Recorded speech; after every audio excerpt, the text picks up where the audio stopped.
வணக்கம் நண்பர்களே, மற்றொரு கலந்துரையாடலில் இணைந்து கொள்கின்றோம். இன்றைக்கு நாங்கள் உரையாட இருக்கின்ற விஷயம் வடக்கு கிழக்கு தொடர்பான விடயங்களாக இருக்கிறது. குறிப்பாக கிழக்கு மாகாணத்துல எப்பவுமே ஒரு பதட்டமான நிலை, இனங்களுக்கு இடையிலான ஒரு பதட்டம் ஒன்று நிலவுகிறது, ஒரு கட்டமைப்பாக வந்து கொண்டிருக்கிறது. இது தொடர்பில் எங்களோடு கலந்துரையாடுவதற்காக இணைந்து கொள்கின்றார் உங்களுக்கு நன்கு அறிமுகமான அரசியல் செயற்பாட்டாளர் ஆய்வாளர் யோகன் கண்ணமுத்து அவர்கள். வணக்கம் அசோக். வணக்கம்.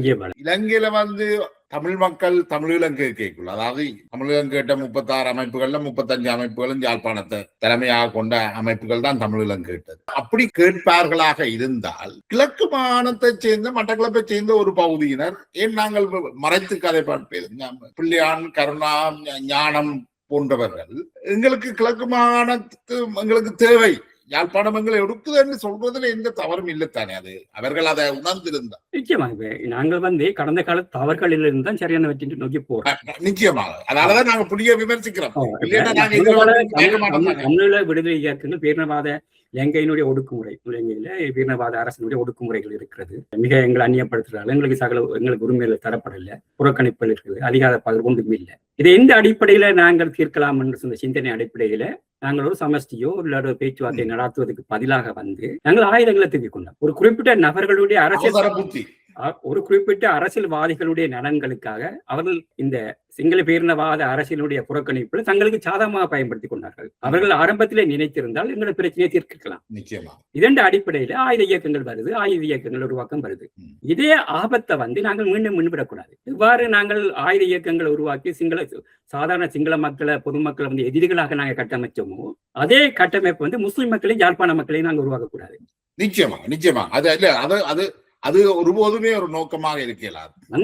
அந்த தவறுகளில் இருந்து பாடம் படிக்கணும் என்று சொன்னால் பிரதேசவாதத்தினுடைய அடி எங்கிருந்து வருன்றது நாங்கள் நோக்கம். அந்த அடியினுடைய வேர்களை கண்டறிவதற்கூடாகத்தான் இதுக்கு ஒரு தீர்வு காண முடியும். இல்லை என்றால் என்ன நடக்கும்னா காலப்போக்கில் அது வேர்விட்டு விருச்சமாகி அது மிக மோசமான நச்சு பழங்களை தந்து மக்களை சாப்பிட வச்சு எவ்வாறு தமிழீழ விடுதலை போராட்டம் ஒரு குறிப்பிட்ட எங்களுடைய தமிழ் மக்களின் அழிவுக்கும் பொருளாதார அழிவுக்கும் கொண்டு போனதோ அதே மாதிரியான அழிவை முஸ்லிம் மக்கள் மீதான வெறுப்பு நிலையும் யாழ்ப்பாண மக்கள் மீதான வெறுப்பு நிலையும் கடைசியாக கொண்டு போகும். இந்த அடிப்படைவாத சிந்தனை மிக மோசமானது. குறிப்பிட்ட நபர்கள் தங்களுடைய வாழ்க்கைக்காக இப்படி தமிழரசு கட்சி தங்களுடைய இருத்தலுக்காக இலங்கை பேரினவாதத்தை வச்சுக்கொண்டு அரசியல் செய்திக்கோ அதே மாதிரி ஒரு விபரீதமான முடிவுகளை நாங்கள் செய்யக்கூடாது. நாங்கள் முதலே குறிப்பிட்ட அடிப்படையில உங்களோட பார்வை அதுல ஒரு நியாயம் இருக்கு. நான் குறிப்பிட அரசு தொடர்பாகத்தான். இப்ப அரசு ஒன்று யாழ்ப்பாணத்துல அரசு ஒன்று உருவாகி அந்த அரசு எங்களை நசிச்சிருந்தா அதுக்கு எதிராக பாய்ட் பண்ணலாம். அது சமூக கூட்டம். யாழ்ப்பாணம் ஒரு சமூக கூட்டம், முஸ்லிம் மக்களும் சமூகம், இந்த அதிகாரமற்றவர்கள். உண்மையிலேயே இது எங்க வருது என்றால் அசோக், விடுதலை புலிகள் ஒரு விஷயத்தை விடுதலை புலிகள் இணைய அமைப்புகளை எல்லாம் அழித்து ஏக பிரதிநிதிகள் என்ற ஒரு கட்டமைப்பை கொண்டு வந்துட்டார். அந்த கட்டமைப்பை கொண்டு வரைக்கும் அவர்கள் என்ன செய்ய பார்த்துட்டார்கள் என்றால், தமிழ் மக்கள் எல்லாம் விடுதலை புலிகள் எல்லாம் தமிழ் மக்கள், நீங்கள் தமிழ் மகனா இருக்கிறா விடுதலை புலிகளை ஆதரிக்கணும், இல்லைன்னா நீங்க சிங்களவனுக்கு பிறந்த நீங்க அல்லது ஸ்போனிக்கு பிறந்த நீங்க. இந்த விதமான ஒரு கட்டமைப்பு ஒன்று அங்க வந்துட்டு அந்த விடுதலை புலிகள் காலகட்டத்தில் உருவாக்கப்பட்ட செயற்கையாக அதுகின்ற விளைவுகளை நாங்கள் இதுல பார்க்கிறோம். இப்ப கருணா பிரிந்து போன கருணா பிள்ளை நண்பராகவும் இருந்திருக்கிறார், இயக்கத்துல இருந்திருக்கிறார். கருணாவை விளத்தினா நீங்கள் பிறகு கருணாவை மட்டக்களப்பான ஆக்கியாச்சு, பிறகு புள்ளியான மட்டக்களப்பான ஆக்கியாச்சு. அப்ப இதுதான் இதுக்கு ஒரு எதிர்வினை ஒன்று அங்க இருந்து வருகிறது. வன்னி புலிகள் இதை நீங்கள் பார்க்கக்கூடியதா இருக்காது. நிச்சயமா இது அப்படின்னு சொல்ல வர என்னென்றால் இது ஒரு குளிநிலையினுடைய அரசியல், மக்களுடைய அரசியல் இல்லை. இது ஒரு குளிநிலை அரசியல். குளிநிலையின் அரசியல் மக்கள் அரசியலாக செய்யலாது. விடுதலை புலிகள் குழுக்குள் ஏற்பட்ட அதிகார முரண்பாட்டின் அடிப்படையில் காரணம் பிரிக்கிறார். அதுக்குள்ள பல ஒரு பிரச்சனை வருது. மக்களுடைய பிரச்சனை இல்லது. இப்ப யாழ்ப்பாண மக்களுக்கு கிழக்குமான மக்களுக்கான பிரச்சனை இல்லது. அது கருணாகரன் விடுதலை புலிகள் அதிகார போட்டியில இல்லாட்டி கருணா மீது விடுதலை புலிகள் வைத்த குற்றச்சாட்டு அடிப்படையில் நடந்திருக்கலாம். ஒரு ஸ்தாபனத்துக்கு நடக்கிற பிரச்சனையில் எப்படி மக்கள் சிலர் மீது நீங்க குற்றம் சுமத்தியலும், யாழ்ப்பாண சமூகத்தின் மீது குற்றத்திலும் முஸ்லிம் மக்கள் மீது எப்படி சுமத்தியலும்? முஸ்லிம் மக்கள் மீது குறிப்பிட்ட ஒரு 20-25 வருஷத்துக்குள்ள யாழ்ப்பாண மட்டக்களப்பு முஸ்லிம்கள் மீது இவ்வளவு ஒடுக்குமுறைகள் நடந்திருக்குது. ரகசியமாக அந்த மக்களுடைய சொத்துக்கள் எவ்வளவு அவர்கள் பக்கத்தில் தவறு இருந்திருக்குது. ஆனால் எங்கள் பக்கத்துல வந்து சுயரசனம் இல்லைத்தானே நாங்கள். இதுல அதுக்கு அந்த மட்டக்களப்பை சொல்றது பொதுவா சொல்றதுக்கு பாவிக்கிறது புட்டும் தேங்காய் பூவும். அது வந்து முஸ்லிம் மக்கள் ஒரு இடத்துல தொகையா இருப்பார்கள், அதுக்கு பிறகு தமிழ் மக்கள் கொஞ்சம் இடத்துல, அதுக்கு பிறகு நான் அப்படித்தான் யோசிச்சேன். அந்த குழல் புட்டுல வந்து அப்படித்தானே. ஆனால் இன்னொன்றும் இருக்குது என்னன்னா, இந்த தேங்காய் பூவும் அந்த மாவும் ஒட்டுப்படாமலும் இருக்கிறது.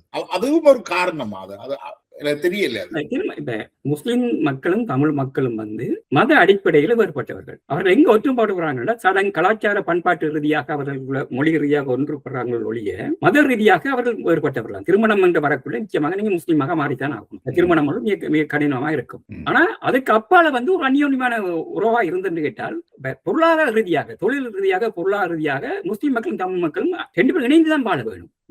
விவசாயம் செய்யறதுல இருந்து, மீன்பிடியில இருந்து, வேளாண்மை செய்வதிலிருந்து முழு தொழில்களும் வந்து இரண்டு சமூகமும் சேர்ந்துதான் செய்யணும். கோயில்கள் அவங்களுக்கான உரிமைகள் எல்லா வகையிலும் தமிழ் மக்களுக்கான உறவு நிலை இருக்குது. இப்ப என்னுடைய நண்பர்கள், எனக்கு தெரிய இளமையில இருந்து என்னுடைய நண்பர், மிக நெருக்கமான மனம் விட்டு பேசக்கூடிய நண்பர்கள் முஸ்லிம் தோழர்கள் தான். நான் இயக்கத்துக்கு வந்ததுக்கு பிறகு அந்த நாள் மீண்டும் ஒருக்கா வரணும், அதை போய் அனுபவிக்கணும். எனக்கு இல்ல, என்னுடைய நண்பர்கள் எனக்கு இல்லாம போனாங்க. பேஸ்புக் வந்ததுக்கு பிறகு மீண்டும் அவங்க கிடைச்சிருக்காங்க. அந்த பழைய நட்புகள் வருது. இப்ப எனக்கு மிக நல்ல நண்பர்கள் அக்கரப்பத்துல இருந்தவங்க, அக்கரப்பத்துல அட்டாளச்சேன நீந்தூரில் இருந்த தோழர் மிக நெருக்கமானவர்கள், பாடசாலை காலத்துல நண்பர்கள். ஏன்னா இயக்கத்துக்கு வந்தது பிறகு அவர்கள் வெவ்வேறு இயக்கங்களுக்கு போய் நிறைய தொழில் எல்டிடிக்கு போயிருக்காங்க, இபிஆர் அளவுக்கு போயிருக்காங்க. நாங்க பிரிஞ்சிட்டோம். இந்த பேஸ்புக் வந்தது பிறகு நாங்க கலைக்கக்குள்ள எங்களுக்கு கவலையா இருக்குன்னு கேட்டால் அவர்கள் தமிழ் இயக்கங்களால நிறைய பாதிக்கப்பட்டிருக்காங்க, குடும்பமா பாதிக்கப்பட்டிருக்காங்க. அப்ப அதை கலைக்கக்கூடங்களும் கவலையா இருக்குங்க. அப்ப இந்த நேரத்துல வந்து பிள்ளையான் போன்றவர்கள் இந்த மிக மோசமான சகல முஸ்லிம் மக்களை வந்து வகாபிசம் அந்த முஸ்லிம் அடிப்படைவாதத்துக்குள்ள கொண்டு சேர்க்கிறது. எப்படி விடுதலை புலிகள் குழுவினரோ தமிழ் மக்களுக்கு அவங்க அடிப்படைவாத முஸ்லிம்களும் ஒரு குழுவினராக இருந்திருப்பாங்க. அதுக்காக வந்து சகல முஸ்லிம் மக்களும் முஸ்லிம் அடிப்படைவாதிகள் தீவிரவாதிகள் என்ற அடிப்படையில் கொண்டு நாங்கள் நோக்குறது என்ற இது இருக்குத்தானே, அது ஆபத்தானது. ஆனா தமிழ் மக்கள் அப்படி நோக்கல. இந்த இயக்கங்கள் வந்து தன்னுடைய அரசியலுக்காக அதை பயன்படுத்துறாங்க. போன்றவர்கள் வந்து மிக மோசமாக அதை பயன்படுத்துறாங்க. இது ஆபத்தானது. ஏனால் அவர்கள் பயன்படுத்தி போட்டு போயிருக்காங்க. தமிழ் சமூகம் எதிர்காலத்துல வந்து இப்பதான் தமிழ் சமூகத்துக்குள்ள வந்து ஓரளவு தமிழ் முஸ்லிம் சமூகத்துக்குள்ள வந்து இந்த அரசு வந்ததுக்கு பிற்பாடு முரண்பாடு இல்லாட்டியும் ஒரு அமைதியோட நிலவுது. அந்த முரண்பாடு கூர்மை அடையவில்லை. குறைந்தபட்சம் முரண்பாடுகள் தீர்க்கப்படுற அளவுக்கு இந்த நிலைமை வரையில்லை. ஆனால் குறைந்தபட்சம் கூர்மை அடையவில்லை. இப்ப மஹிந்த ராஜபக்சாவோ கோத்தபாயாவோ வந்திருந்தால் இந்த முரண்பாடு கூர்மை அடைஞ்சிருப்பாங்க. பிள்ளையானும் வெளியில இருந்து பிள்ளையானுடைய அரசின் அதிகாரம் கைக்கு வந்திருக்கும், கூர்மை அடைக்கப்பட்டிருக்கு. இன்றைக்கு NDP வந்ததால கூர்மை அடையில அமைதியா இருக்கு. அப்ப நாங்களே மீண்டும் ஒரு எங்களுடைய கடமை ஒன்று இருக்கின்ற நல்லிணக்க உறவுகளை பேணணும், சமூக உறவை பேணணும், உரையாடலை நிகழ்த்தணும். அதுக்கான தருணங்களை நாங்க உருவாக்கணும். இந்த நேரத்துல வந்து மிக மோசமான முஸ்லிம் மக்களுக்கான எதிர்ப்புணர்வு யாழ்ப்பாண மக்களுக்கு ஏற்பாடு சமூகங்களோடு உறவுகளை நல்லிணக்கம் வைக்கிறது எங்களுக்கு ஆரோக்கியம். மக்களா இருந்தானே, முஸ்லிம் மக்களா இருந்தானே, மலைய மக்களா இருந்தானே, சமூக நல்லிணக்கம் தானே ஒரு தேவை. அந்த நல்லிணக்கத்தை உருவாக்குவதற்கு கூடாகத்தான் நாங்கள் உரிமைகளையும் பெறலாம். இல்ல நாங்களும் எதிர்பார்க்க நாடு நான் அப்படியே ஒரு காத்தான அனுபவிக்கணும்னு நினைக்கிறேன். ஒரு சித்திர புத்தாண்டா தமிழ் மக்கள் சிங்கள மக்கள்கிட்ட உணவு கொண்டு போகணும், சிங்கள மக்கள் எங்களுக்கு கொண்டு வரணும், நாங்கள் முஸ்லீம் மக்களோட அதை பகிர வேணும், முஸ்லீம் மக்கள் தங்களோட பெருநாள் உணவுகளை எங்களோட பகிரணும். இந்த சூழல் உண்டு. இது ஒரு கனவாக இருந்தாலும் இது நடக்கணும் இலங்கையில. நிச்சயமா. இப்ப யாழ்ப்பாண முஸ்லீம் எடுத்து பாத்தீங்கன்னா, யாழ்ப்பாண முஸ்லீம் அந்த பகுதிக்குள்ள போனீங்கன்னா தமிழ் மக்களுக்கும் முஸ்லிம் மக்களுக்கும் அந்யோன்யம் இருந்தது. 1954ஆம் ஆண்டு யாழ்ப்பாண மாநகர மேலாய சுல்மான் ஒரு முஸ்லிம் இருந்திருக்கு. காதி சுல்மான் சொல்லி ஒரு மேயர் இருந்திருக்கிறார், மேயர் வந்திருக்கிறார். தமிழ் மக்களும் முஸ்லிம் மக்களும் சேர்ந்து அவரை தேர்ந்தெடுத்திருக்காங்க. இப்ப யாழ்ப்பாணத்திலும் அந்த சமூக ஒற்றுமை ஒன்று இருந்திருக்கு. யார் குலைச்சது? நாங்கள் முதன்மையான எதிரி விடுதலை புலிகள் தான். அந்த விடுதலை புலிகளில் வந்த மற்ற அமைப்புகளும் பிள்ளையானுடைய அதிலே புலி என்ற பேர் தானே இருக்கு, தமிழீழ மக்கள் விடுதலை புலிகள். புலிகளாத்தான் பார்க்க முடியும். அப்ப அந்த சிந்தனை முறை ஆபத்தானது. அந்த சிந்தனை முறையை நாங்கள் நியாயப்படுத்துகின்ற நபர்களை வந்து எப்படி ஏற்றுக்கொள்ளும்? அவர்கள் நண்பர்களா இருக்கலாம், எங்களுக்கு நண்பர்களா இருக்கலாம், உங்களுக்கு தெரிந்தவர்களா இருக்கலாம். அந்த அவருடைய அரசியல் கருத்து மீது கடும் விமர்சனங்களை நாங்கள் வைக்கணும். அதை நியாயப்படுத்தியது. அது நாங்கள் ஞானம் எங்களுக்கு நண்பர்களா இருக்கலாம், தெரிந்தவரா இருக்கலாம். ஆனா ஞானத்தினுடைய அந்த அரசியல் பிரச்சாரம் இருந்ததான். இப்ப அவர் சொல்ற அதிகார அரசியல் மயப்படுத்தின நண்பர்களை நான் ஞானத்தினுடைய வகுப்புல கலந்து கொண்டு பல நான் சந்திச்சிருக்கிறேன். மிக மோசமான யாழ்ப்பாணத்தவருக்கு எதிரான மிக மோசமான பிரச்சாரம். ஜிஜி பொன்னம்பலம் யாழ்ப்பாணத்தவனை கட்டமைச்சு மலைய மக்களுடைய உரிமையை பறித்ததுல யாழ்ப்பாணத்தவர்களுக்கு பெரிய பங்குன்னு சொல்லி வகுப்படுத்தப்படுது. ஆனால் இவர்கள் மட்டக்களப்பில் கொண்டாடுகின்ற நெல்லையா மாஸ்டர் மலைய மக்களுடைய பிரஜாவுரிமை பறிப்புக்கு அவரும் கையெழுத்து போட்டவர், கையெழுத்தினவர். அவரும் அமைச்சரான அதுக்கு ஆதரவு அளிக்கத்தான் ஈச்சி பொன்னம்பலத்தோடு நெல்லையா மாஸ்டரும் ஆதரவு அளிக்கத்தான் அவரும் அமைச்சரானது. அது மறைக்கப்படுது. பொன்னம்பலம் ஈச்சி பொன்னம்பலம் துரோகி, நெல்லையா தியாகி. இந்த அரசியல் காழ்ப்புணர்ச்சி இருக்குதானே, இது ஒரு மிக ஆபத்தானது என்று பாக்குறேன். இதுல இருந்து நாங்கள் எப்பவுமே சமூகங்களுக்கு இடையில முரண்பாடுகளை கொண்டு வரதுன்றது மிக ஆபத்தானது. அது என்ன விலை கொடுத்தும் அதை தவிர்க்க வேண்டும் என்றதுலே மாற்று கருத்து இல்லை. ஆனால் இப்ப இந்த விஷயங்கள் நாங்கள் இப்பவும் தமிழ் மக்கள் தரப்புல இருந்து எதிர்பார்க்கிறோம்னா, சிங்கள மக்கள் பெரும்பான்மையானவர்கள் சிங்கள தலைவர்கள் சில விட்டு கொடுப்புகளை செய்யணும். அதே போல யாழ்ப்பாண சமூகத்திலேயும் அந்த சமூகத்திலேயும் இருக்கிற கல்வியலாளர்கள் மத்தியில, அரசியல் ஆளுமைகள் மத்தியில மாற்றங்கள் அவசியமாயிருக்கு. இப்ப நீங்க பார்த்திருப்பீங்க, பாராளுமன்ற உறுப்பினர் அர்ஜுனா இவ்வளவு மோசமாக முஸ்லிம்களுக்கு எதிராக, மலைய மக்களுக்கு எதிராக எல்லாம் கதைக்கின்றார். இவ்வாறான தூண்டுதல்கள் எதிர்பக்கத்துல இருந்து ரியாக்ஷன் ஒன்றை கொடுக்க எதிர்வினை ஒன்றை கொடுக்குது. இல்ல இப்ப தனிநபர்கள் மத்தியில இந்த சிந்தனைகள் இருக்கு தஞ்சியம். அதே தனிநபர்களை பொதுமைப்படுத்தி மக்கள் சமூகத்தின் பிரதிநிதிகளாக பார்க்கிறாங்க. ஒரு அறிக்கினாவோ இல்லாட்டி ஒரு பிள்ளையானோ இல்லாட்டி வேறு நபர்களோ மக்கள் திறனுடைய பிரதிநிதிகள் அல்ல. ஒரு குறிப்பிட்ட நபர்கள், குறிப்பிட்ட மக்களுடைய பிரதிநிதிகள் இருப்பார்கள். இவர்கள் சொல்லுகின்ற கருத்துக்கள் மக்களுடைய கருத்துக்கள் அல்ல. ஆனா இவர்கள் சொல்லுகின்ற அபாயகரமான கருத்துக்கள் மக்கள் மத்தியில பற்றி கொள்ளாமல் நாங்கள் போராட வேணும், அதுக்கு எதிராக இருக்க வேணும். இப்ப நீங்கள் மட்டக்களப்புல மட்டக்களப்பு யாழ்ப்பாண பிரதேசவாதங்களை கிளப்புன்ற நபர்களா நீங்கள் ஆக்களுடைய எடுத்து பார்த்தா அவர்கள் மட்டக்களப்புடைய பூர்வீக குடிகள் அல்ல. இவர் நீங்கள் வரலாற்று எடுத்து இந்த யாழ்ப்பாண மேலாதிக்கம் பற்றி கூடுதலாக கதைத்த சிவராமோ இல்லாட்டி இல்ல மட்டக்களப்பை பூர்வீகமாக கொண்டவர்கள் அல்ல. மட்டக்களப்பை பூர்வீகமாக கொண்ட மக்கள் மத்தியில இந்த பிரதேசவாதம் இருக்குல்ல, இந்த இவர்களுக்கு அரசியல் நோக்கம் இருக்கு. இவர்களுக்கு தான் அந்த பவர் ஸ்டாலிசி இருக்குது. அந்த அதிகார போட்டி ஆற்றலும் புத்திஜீவிகள் மத்தியிலும் வரும். அப்ப இந்த மத்திய புத்திஜீவிகள் பெரும்பான்மையாக்கள் அதை முன்னெடுக்கிற நபர்கள் பாத்தீங்கன்னு சொன்னால் சிவராமா போல, காசி ஆனந்தனை போல நீங்க அந்த மட்டக்களப்பு பிரதேசவாதத்துடைய வரலாற்றை எடுத்து பாத்தீங்கன்னா அது உருவாகினது தெரியும் உங்களுக்கு எப்படி உருவானு சொல்லி. அது 65-70 தான் அந்த ஜாலகட்டி சங்கம் மட்டக்களப்புல உருவாகுது. உண்மையில என்ன நடந்து கேட்டால் மட்டக்களப்புல பெரும்பான்மை புள்ளியாருக்கும் கருணாக்கும் முதலே ஜாலகட்டி சங்கம் 65-70 வந்துட்டு. அது என்ன பிரச்சனை கேட்டால் அந்த நேரத்துல வர்த்தகர்களாக பெரும் வர்த்தகர்களாக இருந்தது யாழ்ப்பாண தமிழர்கள் தான். யாழ்ப்பாண தமிழர் முஸ்லிம்கள் தான் இருந்தவங்க 70 வரையும். 70க்கு பிற்பாடு என்ன நடக்குது என்று கேட்டால் யாழ்ப்பாணத்து சிறு வர்த்தகர்கள் மட்டக்களப்புக்கு வராங்க. தீவுப்பாதியை சேர்ந்தவங்க, இந்த கோண்டாவில் கொக்குவில் சேர்ந்த சிறு அவர்கள் என்ன செய்றாங்கன்னா சிறு கிராமங்கள சின்ன சின்ன கடையில போடுறாங்க. இப்ப எங்கட கிராமத்தை பார்த்தா 3 கடையில் போடுவாங்க. போட்ட உடனே நடக்கின்ற அந்த பெரும் வர்த்தகர்களுடைய வர்த்தகம் அடிபட்டு போகுது. முன்னர் வந்த யாழ்ப்பாணத்தவர்கள் இந்த பின்னர் வந்த வர்த்தகர்களை வெளியேற்றுவதற்காக இங்கே மட்டக்களப்பில் இருந்த சில அரசியல்வாதிகளோடு சேர்ந்து இந்த ஜாலகட்டி சங்கத்தை தொடங்குறாங்க. மட்டக்களப்பு மக்களோ யாருமே தொடங்கல. யாழ்ப்பாணத்தவருக்காக எதிராக தொடங்கப்பட்டது அந்த ஜாலகட்டி சங்கம். அது காலப்போக்குள்ள மட்டக்களப்பு மிக மோசமான இனவாதியாக சொல்லப்படுகின்ற ஜே.ஆர். ஜெயவர்தனாவினுடைய அவருடைய குடும்பம் தமிழ் குடும்பம்.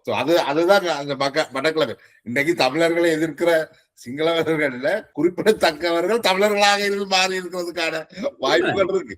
இயல்பாகவே ஒரு வரலாற்று ரீதியாக பாத்தீங்கன்னா யாழ்ப்பாணத்தவருக்கும் மட்டக்களப்பாக்களுக்கும் அரசியல் பொருளாதார ரீதியாக உறவு இருந்ததில்லை. எப்படி அதிகாரம் செலுத்த முடியும்? ஆசிரியர்களா வந்தார்கள், தொழில் ரீதியா வந்தாங்களுடைய அதிகார மையமாக நாங்கள் மட்டக்களப்பு யாழ்ப்பாண ராஜ்யத்துக்குள்ள எப்பவுமே இருந்ததில்லை. நிலத்தொடர்புகள் அது ஒன்றும் இருக்கு. யாழ்ப்பாண ராஜ்யத்துக்குள்ள இருந்து யாழ்ப்பாண ராஜ்யங்களை நசிச்சிருந்தா பரவாயில்ல, நாங்க கண்டி ராஜ்யத்துக்குள்ள இருந்தாங்க. அப்ப இந்த யாழ்ப்பாண மேலாதிக்கம் என்ற கருத்தில் உருவாக்கப்பட்ட கட்டமைக்கப்பட்ட தங்கள் அரசியல் நோக்கத்தை, தங்கள் அரசியல் இருப்புக்காக, தங்கள வாழ்க்கைக்காக சாதாரண பொதுமக்களை பலிக்கடாக்குற வேலை. ஆபத்தானது இளைஞர் சமூகத்தையே இன்னைக்கு நச்சுக்குள்ள கொண்டு போறோம். அந்த இளைஞர் சமூகத்துக்கு மூளைச்சலவை செய்து அவர்களையும் அரசியல் மயப்படுத்து என்று சொல்லிக் கொண்டு நாங்க இதைத்தான் செய்கிறோம். அடிப்படைவாத கருத்து என்னென்றால் இது பண்பு என்ன சொல்றது, எண்ணிக்கையில நடந்த மாற்றங்கள், பௌதிக மாற்றங்கள் ஒரு பண்பு மாற்றத்துக்கு அது வந்துட்டு. இப்ப அதாவது ஒரு கொதிநிலையாகி இருந்து, அதாவது இந்த முஸ்லிம் மக்கள் மீதான படுகொலை, அதுக்கு பிறகு கர்மாபள்ளியான் அந்த பிரிவினையில பிறகு வெறுகல் படுகொலை, இதுகள் எல்லாம் என்ன செய்துச்சுன்னா ஒரு பண்பு மாற்றம் உண்ட ஏற்படுத்திட்டு உணர்றீங்களா? நிச்சயமாக இப்ப நாங்களும் நீங்களும் எல்லா பேருமே எங்களே தவறு இருக்கு. நாங்க ஒரு நல்லிணக்க உறவுகளை கதைப்பதற்காக முரண்பாடுகளை பற்றி நாங்க கூடுதலாக கதைக்கிறோம். நாங்க எல்லா பேரும் இந்த சமூகத்தினுடைய பெரிய புத்திஜீவிகள் என்று சொல்றோம். நாங்க எல்லா பேரும் முரண்பாடுகள் பற்றி கதைக்கிறோம், தீர்வை பற்றி கதைக்கிறோம் இல்லை. ஆனா நாங்களும் தீர்வுக்கான தீர்வை பற்றி கதைக்கிறதுக்கு எங்களோட கையில அதிகாரமோ இதோ இல்ல. அத அதிகாரம் இல்லாமல் எப்படி அதை வளர்த்தெடுக்கலாம்ன்றத பற்றி கூட யோசிக்கணும்னு நினைக்கிறேன். பட் நாங்க அந்த தளத்திலையும் இல்லை, அந்த மண்ணிலையும் இல்லை. அதுக்கான தளத்தை நாங்கள் செய்கின்ற உரையாடலுக்கூடாக அந்த அரசியல் கருத்துக்களை நாங்க வரவை செய்யணும். அப்படின்னா தவறான இந்த மேலாதிக்கங்களுக்கு அடிப்படைவாதங்களுக்கு எதிராக தவறான கருத்தியல் கட்டமைப்புக்காக நாங்க ஃபைட் பண்ணணும். எந்த சமூகத்துல ஒரு அடிப்படைவாதத்தை நாங்க உருவாக்குறோமோ அது ஆபத்தானது. அடிப்படைவாதத்தினுடைய குறிக்கோள் என்ன? மற்றவர்களை எதிரியாக்குறது, அந்த கிராமத்தவனை எதிரியாக்கும், சக மனிதனை எதிரியாக்கும். இந்த விளைவு கூட அசோக் இது ஒரு தமிழ் அடிப்படைவாதத்துக்கு விளைவு தானே. இது நாங்கள் யார தமிழன் என்று சொல்றோம், தமிழன் என்ற அந்த அடையாளத்தை நாங்கள் என்னென்று வரையறுக்கிறோம்னா எல்லாம் முந்தி நாங்கள் எல்லாரும் தமிழர்களாக பார்த்தோம். மட்டக்களப்புல உள்ள ஆக்கள், முஸ்லீம்கள், மலைய தமிழர்கள், பல்வேறு சமூகங்களை சேர்ந்த யாழ்ப்பாணத்தால் தமிழர் என்று பார்த்தோம். நாங்கள் அதுக்கு பிறகு சாதி ரீதியான பிரிவினைகளை கொண்டோம், இயக்க ரீதியான பிரிவினைகளை கொண்டோம். மலையக தமிழர்களை வெளியேற்றி போச்சினோம். அப்புறம் முஸ்லீம் மக்கள் வெளியேற்றப்பட்டார்கள், பிறகு மட்டக்களப்பு மக்கள் ஒதுக்கப்பட்டார்கள். இப்ப ஒரு அது உங்களால் உணர முடியுதா? இது இப்படி ஒன்று யோசித்து பாருங்களா. 1949 நாங்கள் பாவித்த சொல்லாடல் தமிழ் பேசும் மக்கள். இன்றைக்கு அது இல்லை. நீங்கள் தமிழ் பேசும் மக்கள் கூட அது முஸ்லீம் மக்கள், மலைய மக்கள், வடகிழக்கு மக்கள், தமிழ் பேசும் மக்கள். காலப்போக்குல நாங்கள் மற்றவர்களை நாங்கள் தமிழர்கள் என்ற ரீதியில் அந்த அடிப்படை வாதங்களை வளர்த்துக்கூடிய இயக்கங்கள் வளர்த்ததன் அடிப்படையில் நாங்கள் முஸ்லீம் மக்களே மலைய மக்களை அந்நியப்படுத்துக்கள். அவங்க என்ன செய்வாங்க? தங்களுக்கான அடையாளத்தை திருடுறாங்க. அது யார் உருவாக்குறாங்க? நாங்கள் உருவாக்குறோம். நாங்கள் ஒரு தமிழ் அடிப்படை வாதத்திலிருந்து தமிழ் தேசியம் பேசிக்கொண்டு அது தமிழ் தேசியத்தில் ஆரோக்கியமான சமூக கட்டமைப்பாக செய்யாமல் ஒரு வெறித்தனமான தமிழ் தேசிய வெறியாக அது தமிழர்களுக்குரிய வடகிழக்கு தமிழருக்குரியதாக மட்டும் கட்டமைக்கிறதால முஸ்லிம் மக்களையும் மலைய மக்களையும் புறக்கணிக்கிறோம். அந்த முஸ்லிம் மக்கள் மீது கட்டமைக்கப்பட்ட மனித உரிமை மீறல் தான் அவங்க அந்நியப்படுத்த அவங்க என்ன செய்வாங்க? தங்களுக்கான அடையாளத்தை தேர்தல் அவங்க தேசிய சிந்தனை அவங்களோட உருவாகுது. அவங்க தங்களுக்கான தேசியத்தை நாங்கள் எப்படி எங்களை தேசியத்தை உருவாக்கணும்? இலங்கை தேசியமாக இருந்த நாங்கள் ஒரு காலகட்டத்தில் 1700 ஆங்கிலேயருக்கு முற்பாடு நாங்கள் இலங்கை தேசியமாக இருந்த நாங்கள் எப்படி தமிழ் தேசியமாக நான் கட்டமைக்க முடியாது? சிங்கள பேரினவாதம் எங்கள் மீது கட்டின புறக்கணிப்புல இருந்து தமிழ் தேசியத்தை நாங்கள் கட்டுறோம். சிங்கள பேரினவாதம் எங்களை புறக்கணிக்க நாங்கள் தமிழ் தேசியத்தை கட்டமைக்கிறோம். அந்த தமிழ் தேசியத்தை கட்டமைச்சு நாங்கள் காலப்போக்கில் என்ன செய்ய அதே புறக்கணிப்புல மத்த மீது வைக்கிறோம். திரும்பி நாங்கள் இன்னொரு அடிப்படைவாதத்தை உருவாக்கி முஸ்லிம்களை மக்கள் மீது வைக்கிறோம். அப்ப அந்த முஸ்லிம் மக்கள் என்ன செய்வாங்க? திரும்பி தங்களுக்கான அடையாளத்தை தேர்றது இயல்பானது. அதே ஆபத்தை நாங்கள் மட்டக்களப்பில் என்ன செய்ய கேட்டால் பிரதேசவாதமாக கொண்டு வரோம். இந்த பிரதேசவாதம் என்ன செய்ய முடியும் கேட்டால் மட்டக்களப்பில் வட்டார பிரதேசவாதமாக உருவாகும் காலப்போக்குள்ள. நிச்சயமா இது யாழ்ப்பாணம் முழுக்களும் அப்படித்தானே வடமராட்சி தென்மராட்சி என்ற மாதிரி அதுவும் ஒரு காலத்துல காலப்போக்குல புறக்கணிப்புகள் தொடர்ந்தால் அதான் நடக்கும். அதிகாரம் இப்ப புறக்கணிப்புகள் வராது என்று அதிகாரம் இல்லை. இந்த சாதிய முரண்பாடுகள் அதிகார மையம் இல்லை. அது சமூக முரண்பாடுகளுடைய அதிகார மையம் அல்ல. அதிகார மையம்ன்றது ஆட்சியில ஒரு ஸ்டேட் ஒரு அரசாக இருந்தால் மாத்திரம்தான் நீங்க அதை காண முடியும். இந்த அதிகாரம் இல்லை தான் தமிழ்நாட்டிட்ட. வடகிழக்கு மாகாண சபை அதிகாரத்துல இருந்து யாழ்ப்பாண மையவாதமா இருந்து வட கிழக்கு புறக்கணிக்கப்பட்டால் இந்த பிள்ளையானோ மற்றவர்கள் சொல்ல நியாயமா இருந்து பௌதிக நில மாற்றத்துல இருந்து ஒரு பண்பு நில மாற்றத்துக்கு வந்துட்டு தண்ணீர் கொதிச்சு கொண்டிருந்து கொஞ்சம் ஆவியா போயிட்டு இப்ப உள்ள நிலைமையில இந்த வடக்கு கிழக்கு தனித்தனியாக இயங்குறது தான் ஆரோக்கியமானதா அல்லது இது வலிந்து இணைக்கப்படணும்னு நினைக்கிறேன்? இந்திய இலங்கை ஒப்பந்தத்தின் அடிப்படையில இணைக்கப்பட்ட வடகிழக்காகவும் ஒரு வருடத்துக்கு பின்னாடி தேர்தல் நடத்தப்படும் என்றுதான் சொல்லப்பட்டது. இந்த தேர்தலுக்கான தேர்தல் நடத்தப்படல. அந்த நேரத்தில் தேர்தல் நடத்தப்பட்டிருந்தா முஸ்லிம் மக்கள், கிழக்கு மாகாண முஸ்லிம் மக்களும் தமிழ் மக்களும் வடக்கோடு இணைவதற்கான சாத்தியத்தை ஏற்படுத்தியிருப்பாங்க. இப்ப நிறைய இப்படியான அரசியல் மயப்படுத்துதல் சந்தேகங்கள் எல்லாம் உருவாக்கப்பட்டுட்டது. கிழக்கு மக்கள் தேர்தல் நடத்தப்பட்டால் இந்த அடிப்படையில அது வரும்படி தெரியாது. ஆனால் நாங்கள் மக்கள் மத்தியில இந்த வாக்கெடுப்பு நடாத்தல தானே நாங்கள். ஆனால் நான் நினைக்கிறேன் ஒரு வடகிழக்கு மக்கள் அதிகார சக்திகளாக எதிர்காலத்துல வரணும்னு சொன்னா ஒரு இணைப்பு அவசியம். அது முஸ்லிம் மக்களும் புரிஞ்சு கொள்ளணும். கிழக்கு மாநிலம் தனியே பிரிந்தால் காலப்போக்கில் என்ன நடக்கும் என்றால் சிங்கள மக்களுடைய ஆதிக்கம் கூட பார்க்கலாம். குடியேற்றங்கள் அதுக்கு கூட நடக்கக்கூடிய என்ன நடக்கும் என்று கேட்டால் இதால முஸ்லிம் மக்களும் பாதிக்கப்பட போறாங்க, தமிழ் மக்களும் பாதிக்கப்பட போறாங்க. சிங்கள பேரினவாத அரசு சுதந்திரமாக மக்கள் குடியேறத்தை சொல்லல, சிங்கள மக்கள் குடியேறத்தை சொல்லல. இப்ப என்பிபி தோல்வியடைந்து எதிர்காலத்துல மஹிந்த ராஜபக்ச கோத்தபாயாக அவர்கள் திட்டமிட்ட குடியேற்றங்களை கிழக்குல செய்வார்கள் என்று சொன்னால் அவங்களுடைய முஸ்லீம் எதிர்ப்பாரும் மிக கடுமையா இருக்கு. கோத்தபாயா மஹிந்த ராஜபக்ச சொன்ன முஸ்லீம் எதிர்ப்பாரும் மிக கடுமையா இருக்கு. முஸ்லீம் மக்களை சிறிவா குறைக்கணும் என்று சொல்லிக் கொண்டு அவர்கள் தங்களுடைய எதிர்கால அரசியலுக்காக அம்பாறை கல்முனை பகுதிகளில் சிங்கள மக்களை குடியேற்றினார்கள் என்று சொன்னால் அது முஸ்லீம் மக்களுக்கு பாதுகாப்பு. அந்த முஸ்லீம் மக்கள் தங்களுக்கான பாதுகாப்பை தேடணும் என்றா இன்னொரு சமூகத்தோடு அவங்க இணைந்து வாழணும். இணைந்து வாழ்வதற்கு கூட தங்களுடைய செல்வாக்கையும் தங்களுடைய இந்த அரசியல் அதிகாரத்தையும் அதிகரித்துக் கொள்ள முடியும். அந்த அடிப்படையில் நாங்கள் வடகிழக்கு இணைப்பு அவசியம் நான் கருதுறேன். அது யதார்த்தம் அல்ல. ஆனா நான் விரும்புறேன் அப்படி வடகிழக்கு இணைவதற்கு ஊடாகத்தான் கிழக்கு தமிழ் மக்களும் அதுக்கு இருந்த அருமையான சந்தர்ப்பம் 87ஆம் ஆண்டே தவறவிடப்பட்டது. அதுவும் நாங்கள் திருப்பியும் மீண்டும் விடுதலை புலிகளை தான் அதுல குற்றஞ்சாட்ட வேண்டியிருக்கேன்னா அந்த போலீஸ் அதிகாரத்தோடு தான் அது வழங்கப்பட்டும் இருந்தது. நிராகரித்தது என்றது தாழ்த்தனமான ஒரு நடவடிக்கை. அதுவும் விடுதலை புலிகள் தங்களுடைய இந்த அதிகாரம் தங்கள்கிட்ட இருக்கணும் என்றதுக்காக தான்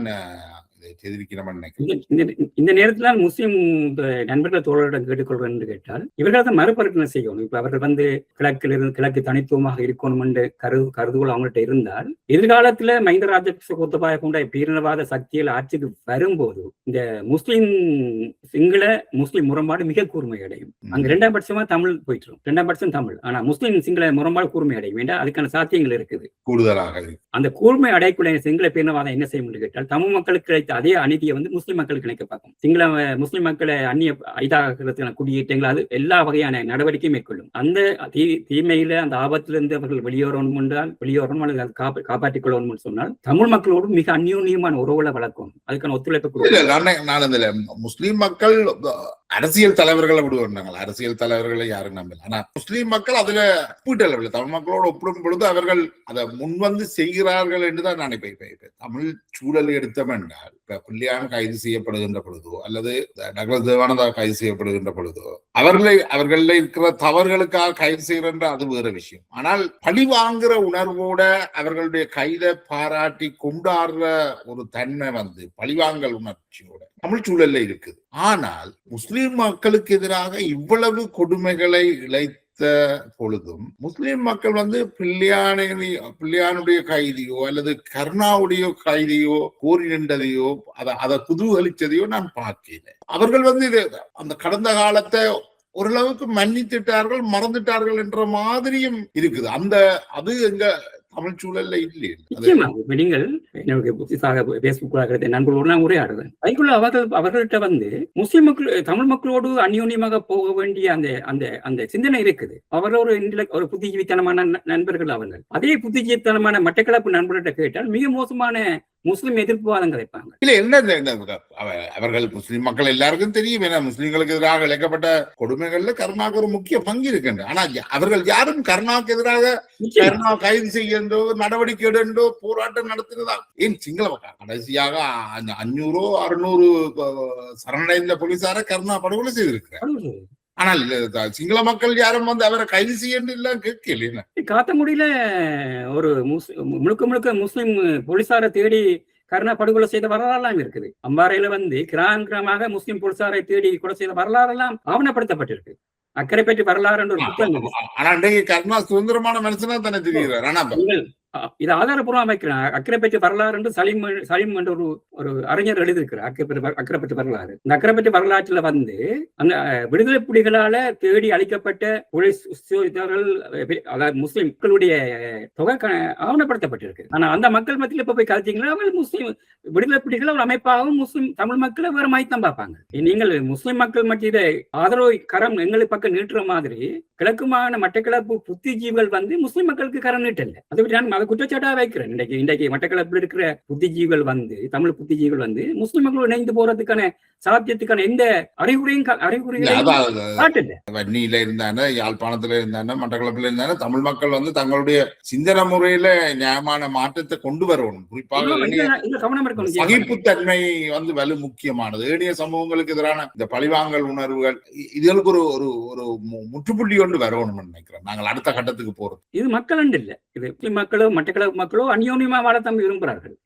இந்த குற்றச்சாட்டை நாங்கள் யாருமே வைக்கணும். இந்த அரசியல் கட்சி. அறிவியல் புத்திஜீவிகள் மீது, மற்ற அறிவியல் புத்திஜீவிகள் மீது தான் வைக்கணும். ம். இவர்கள் தான் தங்களுடைய இருத்தலுக்காக இந்த பிரதேசவாதம், முஸ்லிம் நிச்சயமா. முஸ்லிம் எதிர்ப்பு வைக்கிறாங்க. ம். ஆனா முஸ்லிம் அறிவியல் மட்டத்துல வந்து அது இல்லை. அவர்கள் எங்களோடு சேர்ந்து வாழ்வதற்கான இப்ப பாத்தீங்கன்னா நிறைய பேஸ்புக்லயோ வெளியிலோ வெளிப்படையாக பேசுகின்ற ஆட்கள் வந்து முஸ்லிம் அறிஞர்கள், முஸ்லிம் ம். அறிஞர்கள், முஸ்லிம் தோழர்களா தான் இருக்கிறாங்க, எழுத்தாளர்களா இருக்கிறாங்க. இன்னைக்கு தமிழ் வாழ்றதும் முஸ்லிம்களுடைய அறிவுஜீவித்தனத்துலதான் என்றதும் தமிழை வளர்க்கிறதே அவங்கதான் என்ற அந்த புள்ளியோட நான் நினைக்கிறேன் இந்த நீண்ட உரையாடலை நிறைவுக்கு கொண்டு வரலாம் நினைக்கிறேன். உங்களுடைய நேரத்தை ஒதுக்கி நம்மோடு வந்து இந்த கருத்துக்களை பகிர்ந்து கொண்டமைக்கு மிக்க நன்றி தோழர் அசோக். நன்றி ஜெயபாலன்.